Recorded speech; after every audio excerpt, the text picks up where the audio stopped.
আমি হলাম মিস্টার বিস। আপনাদের ভালোবাসার টানে আমি এইমাত্র হেলিকপ্টার দ্বারা বাংলাদেশে চলে এসেছি। আমার কাছে রয়েছে অনেক গাড়ি, এই একটা গাড়ি, এই একটা গাড়ি। এখন আমি এই গাড়িগুলা ভেঙে দেখাবো, এর বিনিময়ে আমাকে সাবস্ক্রাইব করুন। মিস্টার বিস মানে আপনারা জানেন যে অন্য কিছু। হ্যারি, তুমি গাড়িগুলা ভেঙে ফেলো।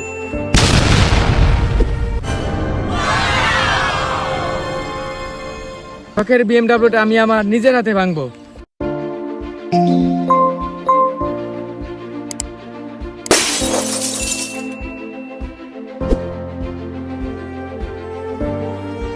গাড়ি তো ভেঙেই ফেলেছি, এখন এরপর কি কোন গাড়িটা ভাঙবো আপনারা বলুন, কমেন্ট করুন এবং আমাদের চ্যানেলটি সাবস্ক্রাইব করুন। আপনারা কোন ধরনের ভিডিও চান আমাদের কমেন্ট করুন।